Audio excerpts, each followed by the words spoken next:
रात के 11:58 हो रहे थे। आर्यन बस स्टैंड पर खड़ा था, अकेला। उसके चारों तरफ एक अजीब सी खामोशी छाई हुई थी, जैसे पूरा शहर किसी गहरी नींद में डूब गया हो। सड़क पर एक भी गाड़ी नहीं दिख रही थी, ना कोई ऑटो रिक्शा, ना कोई टैक्सी। बस एक पीली रोशनी में टिमटिमाता हुआ स्ट्रीट लाइट था, जो कभी जलता था, कभी बुझ जाता था, जैसे वो भी थक गया हो इस रात की लंबाई से। हवा में एक अजीब सा सन्नाटा था, जो आर्यन की रीढ़ में ठंडक भर रहा था। दूर से कहीं एक कुत्ते की आवाज आई, फिर वो भी चुप हो गया। लगता था जैसे पूरी दुनिया ने सांस लेना बंद कर दिया हो। आर्यन ने अपने जैकेट को कसकर पकड़ा और इधर उधर देखा। कोई नहीं था, सिर्फ वो अकेला था इस वीरान बस स्टैंड पर। उसके कदमों की आवाज भी एको हो रही थी, जैसे वो किसी एम्प्टी हॉल में चल रहा हो। हर फुटस्टेप एक अजीब सी क्रीपी साउंड बना रहा था, जो उसे और भी अनकंफर्टेबल फील करा रहा था। आर्यन ने अपनी घड़ी देखी, अभी भी 11:58। उसे लगा जैसे समय रुक गया हो। वो परेशान हो गया। बस अब आई क्यों नहीं, उसने मन में सोचा। ऑफिस से निकलने में देर हो गई थी, एक इंपॉर्टेंट मीटिंग के चक्कर में। बॉस ने कहा था कि प्रोजेक्ट की डेडलाइन कल है और सब कुछ परफेक्ट होना चाहिए, इसलिए आर्यन को देर तक रुकना पड़ा था। अब लग रहा था जैसे पूरी दुनिया उसे छोड़कर चली गई हो।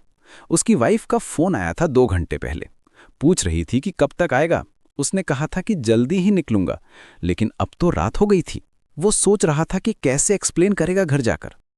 उसने फिर से अपने फोन को चेक किया, कोई नेटवर्क नहीं था, उबर भी काम नहीं कर रहा था। अजीब बात है, उसने सोचा, यहां तो हमेशा नेटवर्क रहता है। उसने फोन को हिलाया, रीस्टार्ट किया, लेकिन कुछ नहीं हुआ, जैसे टेक्नोलॉजी भी उसका साथ छोड़ गई हो। फोन की स्क्रीन भी डिम हो रही थी, जैसे बैटरी ड्रेन हो रही हो, लेकिन चार्जिंग तो फुल थी। कुछ टेक्निकल ग्लिच हो रही थी या फिर कुछ और ही मैटर था। तभी दूर से एक पुरानी जंग लगी बस आती दिखी। उसकी हेडलाइट्स धुंधली थीं, जैसे किसी ने उन पर धूल की मोटी परत चढ़ा दी हो। इंजन की आवाज ऐसी थी जैसे कोई बूढ़ा आदमी खांस रहा हो, जैसे बस का दम फूल रहा हो। धुआं निकल रहा था एग्जॉस्ट पाइप से, काला और गाढ़ा। बस के सामने एक बोर्ड लगा था जिस पर सिर्फ 3 शब्द लिखे थे, आखिरी बस। लेटर्स भी अजीब से थे, जैसे किसी ने हैंड से पेंट किया हो, और कुछ जगह से पेंट पिघल रहा हो, जैसे ब्लड ड्रिप हो रहा हो। आर्यन को थोड़ा अजीब लगा। उसने इतने साल इस रूट पर ट्रैवल किया था, लेकिन कभी इस तरह की बस नहीं देखी थी। कोई रूट नंबर नहीं, कोई डेस्टिनेशन नहीं, सिर्फ आखिरी बस। पेंट उखड़ा हुआ था, जगह जगह से रस्ट दिख रहा था। विंडोज भी धुंधली थीं, जैसे सालों से साफ नहीं की गई हों। लेकिन घर जाना था और कोई दूसरा विकल्प भी नहीं था। रात काफी हो गई थी और वॉकिंग करके जाना पॉसिबल नहीं था। उसका घर काफी दूर था, कम से कम 10 किलोमीटर। इस टाइम पे कोई ऑटो भी नहीं मिलेगा। बस के व्हील्स भी अजीब साउंड कर रहे थे, जैसे वो फ्लैट हो या फिर कुछ स्टक हो गया हो। बस रुकी, ब्रेक्स की आवाज ऐसी आई जैसे कोई चीख रहा हो। मेटल की ग्राइंडिंग साउंड थी जो ईयर्स में पियर्स हो रही थी। दरवाज़ा खुला और एक पतला सा कंडक्टर बाहर झांका। उसकी यूनिफॉर्म पुरानी थी, फेडेड और कई जगह से फटी हुई। उसकी आंखें अजीब तरीके से चमक रही थीं, जैसे उसमें कोई इनर लाइट हो। लेकिन वो लाइट नॉर्मल नहीं थी, क्रीपी थी, अननेचुरल थी। उसकी स्किन भी पेल लग रही थी, जैसे उसमें ब्लड सर्कुलेशन प्रॉपर नहीं हो रहा हो। बैठ जाओ, सफ़र छोटा है, कंडक्टर ने कहा। उसकी आवाज़ में कुछ अजीब सी बात थी, जैसे वो बहुत दूर से आ रही हो, जैसे किसी केव से एको हो रही हो। वर्ड्स भी स्लो मोशन में आ रहे थे, जैसे ऑडियो रिकॉर्डिंग स्लो प्ले हो रही हो। उसके लिप्स की मूवमेंट भी सिंक नहीं हो रही थी वॉइस के साथ। आर्यन ने थोड़ा हेजिटेट किया, लेकिन फिर बस में चढ़ गया।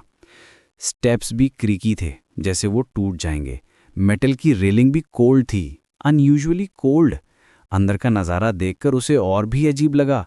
बस के अंदर सिर्फ 6 लोग बैठे थे। सभी बिल्कुल चुप थे, जैसे किसी ने उनकी आवाज़ ही छीन ली हो। कोई भी आपस में बात नहीं कर रहा था, कोई फ़ोन भी नहीं देख रहा था। बस में कंप्लीट साइलेंस था।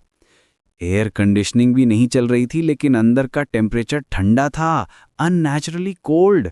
एक बूढ़ी औरत खिड़की के पास बैठी थी, उसकी आंखें बंद थी। उसकी साड़ी पुरानी थी, जैसे डेकेड्स पहले की हो। पैटर्न भी विंटेज था, जो आजकल कहीं नहीं मिलता। वो सांस ले रही थी, लेकिन बहुत धीमे धीमे, जैसे वो डीप मेडिटेशन में हो। उसकी चेस्ट बेयरली मूव हो रही थी, जैसे वो अलाइव है या नहीं कंफर्म करना मुश्किल था।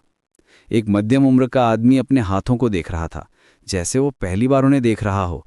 उसकी शर्ट फॉर्मल थी, लेकिन रिंकल्ड और डर्टी।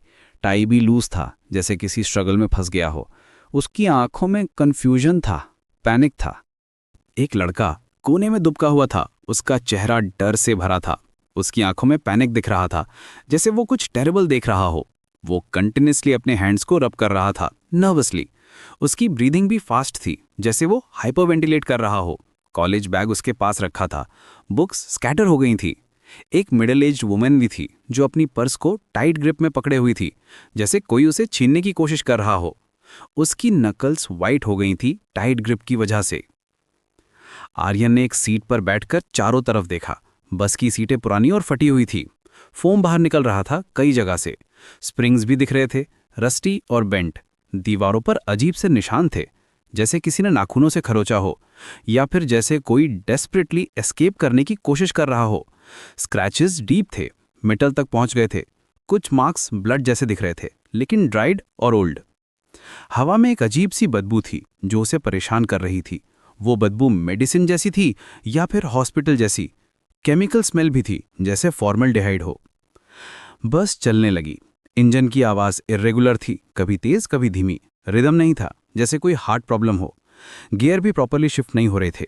ड्राइवर को प्रॉब्लम हो रही थी या फिर बस की कंडीशन ही खराब थी। आर्यन ने खिड़की से बाहर देखा। सड़कें जानी पहचानी लग रही थीं, लेकिन कुछ अलग भी था, जैसे सब कुछ धुंधला हो, जैसे किसी ने पूरे शहर पर एक पतली सी परत चढ़ा दी हो। स्ट्रीट लाइट्स भी डिम लग रही थी और बिल्डिंग्स के शेप्स अजीब लग रहे थे। पर्सपेक्टिव डिस्टॉर्टेड लग रहा था, जैसे कोई ऑप्टिकल इल्यूजन हो। 15 मिनट बाद आर्यन को एहसास हुआ कि कुछ गड़बड़ है। वही सड़क, वही दुकान, दूसरी बार। उसने ध्यान से देखा। हाँ, यही तो वो पान की दुकान थी जो पहले भी दिखी थी। Same board, same colour, Sharma पान भंडार लिखा था सेम फॉन्ट में। और वो रेड लाइट भी वही थी, ट्रैफिक सिग्नल भी सेम था। ये कैसे हो सकता है, उसने सोचा। हमें तो स्ट्रेट जाना चाहिए था। उसने अपना फोन निकाला जीपीएस चेक करने के लिए, लेकिन अभी भी कोई सिग्नल नहीं था। मैप भी लोड नहीं हो रहा था। उसने कंडक्टर को देखा। वो अपनी सीट पर बैठा था, लेकिन उसकी आंखें बंद थी, जैसे वो भी कोई ट्रांस में हो। उसकी ब्रीदिंग भी स्लो थी, मेडिटेशन जैसी। आर्यन ने क्लियर करने के लिए अपना थ्रोट साफ किया। साउंड एको हुई पूरी बस में, जैसे कोई एम्प्टी हॉल हो। भाई, ये बस कहाँ जा रही है? आर्यन ने कंडक्टर से पूछा। उसकी आवाज़ भी अजीब लग रही थी, जैसे कोई डिफरेंट फ्रीक्वेंसी में हो। कंडक्टर ने अपनी आंखें खोली और उसके तरफ देखा। उसकी आंखों में कुछ अजीब सा था, जैसे वो आर्यन को नहीं, बल्कि उसके अंदर किसी और चीज को देख रहा हो, जैसे वो उसकी सोल को स्कैन कर रहा हो। एक्सरे विजन जैसा कुछ। प्यूपिल्स भी डायलेटेड थी, अननेचुरली बिग। जहां सबको जाना है, कंडक्टर ने जवाब दिया। उसकी आवाज में एक मिस्टीरियस टोन था, क्रिप्टिक आंसर था, जो कुछ भी क्लियर नहीं कर रहा था। मतलब, मेरा घर सेक्टर 15 में, क्या वहां जाएगी ये बस? कंडक्टर ने सिर्फ स्माइल किया। वो स्माइल नॉर्मल नहीं थी, उसमें कुछ क्रीपी था। लिप्स की कर्व भी अननेचुरल थी, जैसे फोर्स्ड हो। टीथ भी दिख रहे थे, लेकिन वो भी नॉर्मल नहीं लग रहे थे, शार्प थे, पॉइंटेड। तभी बस रुकी। सडन ब्रेक लगी, जिससे सभी पैसेंजर्स आगे की तरफ झुके। जो कि मोशन था, जैसे कोई इमरजेंसी ब्रेक हो। कंडक्टर ने उस मध्यम उम्र के आदमी की तरफ इशारा किया। उसकी फिंगर भी लॉन्ग लग रही थी, अननेचुरल। तुम्हारा स्टॉप आ गया। कंडक्टर की आवाज में अब अथॉरिटी थी, कमांड थी। वो आदमी घबरा गया। उसकी आंखों में पैनिक आ गया। लेकिन मेरा तो घर अभी दूर है, ये तो बीच में कहीं है, मैं यहां नहीं उतरूंगा। उसकी वॉइस में डेस्परेशन थी। उतरो, कंडक्टर ने सख्त आवाज में कहा। उसकी टोन में कोई नेगोशिएशन नहीं थी, फाइनल डिसीजन था। रोल्स हैं। आदमी ने बाहर देखा। विंडो के थ्रू उसने जो देखा, उससे उसका चेहरा पेल हो गया। कलर ड्रेन हो गया फेस से। वहां कुछ भी नहीं था, न कोई सड़क, न कोई बिल्डिंग, सिर्फ अंधेरा। गहरा काला अंधेरा, जैसे वॉइड हो, जैसे स्पेस में कोई ब्लैक होल हो। नथिंगनेस थी वहां, कंप्लीट एम्प्टीनेस। लेकिन यहां तो कुछ भी नहीं है, आदमी ने कांपती आवाज में कहा। उसके हैंड्स शेक कर रहे थे। ये कैसी जगह है, यहां कैसे उतरूं? उतरना होगा, कंडक्टर ने कहा। उसकी आवाज में अब धमकी थी। रोल्स हैं, हर स्टॉप पर कोई ना कोई उतरता है। आदमी रोने लगा। उसकी आंखों से टीयर्स आ गए। प्लीज, मैं नहीं जाऊंगा, मेरी फैमिली है, बच्चे हैं, वाइफ वेट कर रही होगी, प्लीज मुझे जाने दो। उसकी वॉइस क्रैक हो रही थी, लेकिन कंडक्टर ने उसकी बात नहीं सुनी। उसने आदमी को फोर्सफुली उठाया और डोर के पास ले गया। आदमी रेजिस्ट कर रहा था, लेकिन कंडक्टर की ग्रिप बहुत स्ट्रांग थी। अननेचुरल स्ट्रेंथ थी उसमें। आदमी के फीट ड्रैग हो रहे थे फ्लोर पर। नहीं प्लीज, मैंने कुछ गलत नहीं किया है, वाई मुझे यहां छोड़ रहे हैं? लेकिन उसे उतरना पड़ा। जैसे ही वो बस से उतरा, अंधेरे ने उसे निगल लिया। 1 सेकंड में वो गायब हो गया, बिल्कुल गायब, जैसे वो एग्जिस्ट ही नहीं करता था। कोई साउंड भी नहीं आई, कोई स्क्रीम भी नहीं, कंप्लीट साइलेंस। डोर बंद हो गया और बस फिर से चलने लगी, जैसे कुछ हुआ ही ना हो। आर्यन का दिल तेजी से धड़कने लगा, उसका माउथ ड्राई हो गया। ये क्या हो रहा है? उसने मन में सोचा। ये कैसे पॉसिबल है? आदमी कहाँ गया? उसकी ब्रीदिंग भी फास्ट हो गई थी, पैनिक अटैक जैसा फील हो रहा था। बस फिर चलने लगी। अब बस में सिर्फ 5 लोग बचे थे। वही सड़क, वही दुकान, तीसरी बार।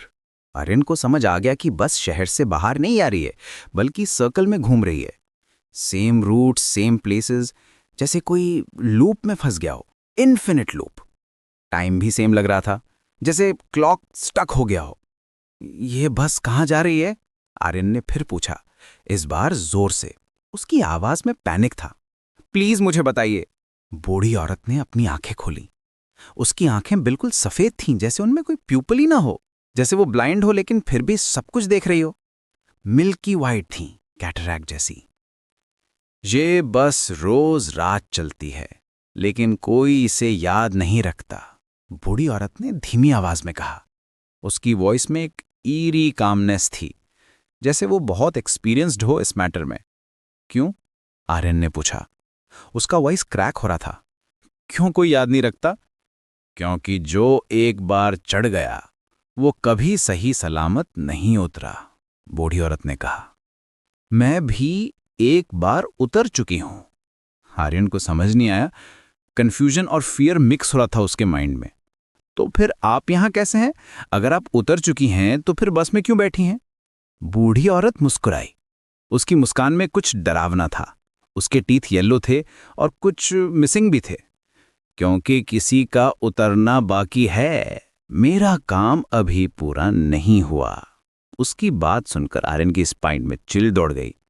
अब मतलब क्या है आपका? अब कैसा काम? तुम्हें पता चल जाएगा, बूढ़ी औरत ने कहा। बस थोड़ा इंतजार करो, हर पैसेंजर का अपना टाइम होता है। बस फिर रुकी। इस बार कंडक्टर ने उस डरे हुए लड़के की तरफ इशारा किया। लड़का इमीडिएटली पैनिक हो गया। उसकी आंखों में टेरर था। वो पहले से ही डरा हुआ था, अब और भी ज्यादा। नहीं प्लीज, मैं नहीं उतरूंगा, लड़के ने गिड़गिड़ाते हुए कहा। मैं अभी कॉलेज स्टूडेंट हूं, मेरी मम्मी वेट कर रही होगी, एग्जाम्स भी आने वाले हैं। लेकिन कंडक्टर ने उसकी बात नहीं सुनी। उसने लड़के को जबरदस्ती उठाया। लड़का रेजिस्ट कर रहा था, क्राइंग कर रहा था, लेकिन कुछ नहीं हुआ। उसे भी बाहर धकेल दिया गया। वहीं अंधेरा, वहीं गायब होना। अब बस में सिर्फ 3 लोग बचे थे, आर्यन, बूढ़ी औरत और एक और आदमी। आर्यन ने अपनी घड़ी देखी। अभी भी 11:58। टाइम स्टक था, फ्रोजन, जैसे क्लॉक ब्रोकन हो गया हो। डिजिटल डिस्प्ले भी सेम नंबर शो कर रही थी, कोई मूवमेंट नहीं थी सेकंड्स में। ये सब क्या है? आर्यन ने बूढ़ी औरत से पूछा। उसकी वॉइस में डेस्परेशन थी। प्लीज मुझे बताइए कि ये क्या हो रहा है? तुम्हें पता चल जाएगा, बूढ़ी औरत ने कहा। बस थोड़ा इंतजार करो, अब ज्यादा टाइम नहीं बचा। बस के सामने एक शीशा लगा था, रियर व्यू मिरर जैसा। आर्यन ने अपना चेहरा देखा, लेकिन जो दिखा वो उसे हैरान कर गया। मिरर में उसकी आंखें बंद थीं।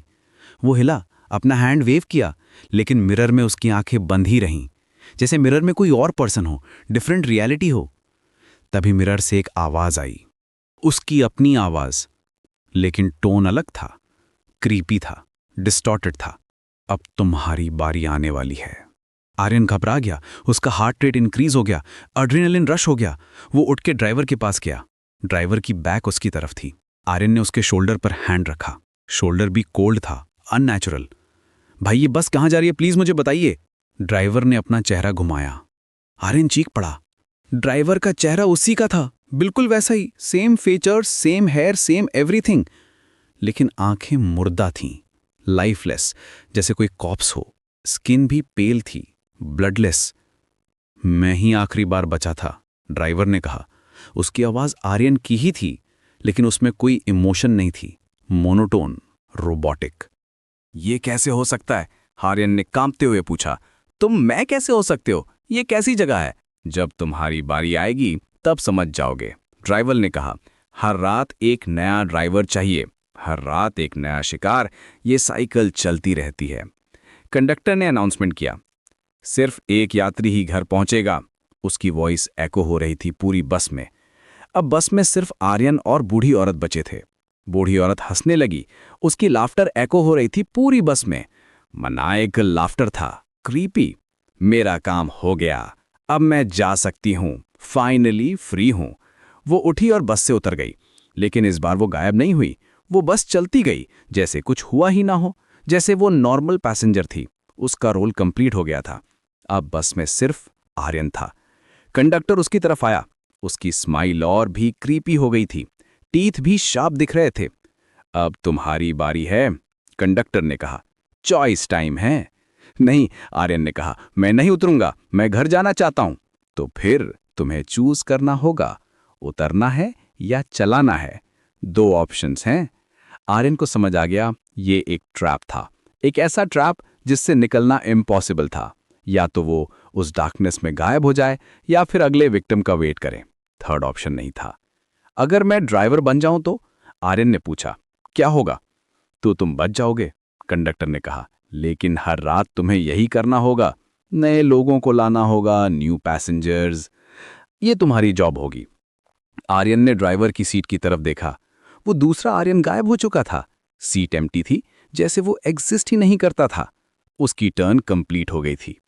मेरे पास कोई चॉइस नहीं है, आर्यन ने सोचा। या तो डेथ या फिर ये कर्स, दोनों में से कुछ भी अच्छा नहीं है। वो ड्राइवर की सीट पर बैठ गया। जैसे ही उसने स्टीयरिंग पकड़ी, उसे सब कुछ समझ आ गया। मेमोरीज फ्लड हो गई उसके माइंड में। ये बस एक कर्स थी, एक ऐसा कर्स जो सेंचुरी से चल रहा था। हर रात नए विक्टिम्स की सर्च में निकलता था, और जो भी इसमें चढ़ता था वो या तो डिसअपियर हो जाता था या फिर कर्स का पार्ट बन जाता था। एंडलेस साइकिल था। अगली रात 11:58 पर आर्यन फिर से बस स्टैंड पर पहुंचा। इस बार वो ड्राइवर था। एक नया विक्टिम वेट कर रहा था, एक लड़की जो ऑफिस से लेट निकली थी। Same situation, same desperation, history repeat हो रही थी। बैठ जाओ, सफर छोटा है, कंडक्टर ने कहा। Same words, same tone. Aryan smile किया। अब वो समझ गया था कि ये गेम कैसे खेला जाता है। वो बच गया था, लेकिन किस प्राइस पर। अब वो भी उसी सिस्टम का पार्ट था जिससे वो एस्केप करने की कोशिश कर रहा था। आयरनी थी ये। लड़की बस में चढ़ गई। उसे नहीं पता था कि वो आखिरी बस में चढ़ रही है। उसे नहीं पता था कि ये जर्नी उसकी लाइफ की लास्ट जर्नी हो सकती है। इनोसेंट थी वो, अनअवेयर। बस चलने लगी। Same roads, same circle, same game. Aryan ने रियर व्यू मिरर में देखा। लड़की कंफ्यूज लग रही थी। जल्दी ही उसे रियलाइज हो जाएगा कि वो कहाँ फंस गई है। सेम पैटर्न रिपीट होगा। हर रात एक नया शिकार, आर्यन ने मन में सोचा। और मैं बच गया। लेकिन क्या वो सच में बच गया था, या फिर वो भी उसी ट्रैप का पार्ट बन गया था जिससे वो एस्केप करने की कोशिश कर रहा था? अब वो भी उन लोगों में से था जो इनोसेंट पीपल को इस कर्स में फंसाते थे। मॉरल डिलेमा था ये। घड़ी में अभी भी 11:58 थे। टाइम रुक गया था हमेशा के लिए, और आर्यन भी उसी टाइम लूप में फंस गया था। Eternal prison. और अब जब तुम ये कहानी सुन रहे हो तो याद रखना, कभी कभी आखिरी बस खुद लेने आ जाती है। हो सकता है आज रात जब तुम घर जा रहे हो तो तुम्हें भी एक पुरानी जंग लगी बस दिखे। उस पर लिखा हो आखिरी बस। Same rusty condition, same creepy conductor. अगर ऐसा हो तो याद रखना, कुछ जर्नीज ऐसी होती हैं जिनका कोई एंड नहीं होता, और कुछ बसेस ऐसी होती हैं जो सिर्फ वन वे टिकट देती हैं। वो टिकट जो तुम्हें वापस नहीं लाती, रिटर्न जर्नी नहीं होती। तो अगली बार जब तुम रात में अकेले बस स्टैंड पर खड़े हो और क्लॉक में 11:58 हो, तो केयरफुल रहना। हो सकता है आखिरी बस तुम्हारे लिए ही आ रही हो। और रिमेंबर करना, कुछ राइड्स ऐसी होती हैं जिनसे तुम कभी वापस नहीं आ सकते। परमानेंट जर्नी होती है, क्योंकि आखिर में हम सब पैसेंजर्स हैं, और कभी ना कभी हमारा भी स्टॉप आता है। फाइनल डेस्टिनेशन सबका सेम होता है, बस टाइम अलग होता है।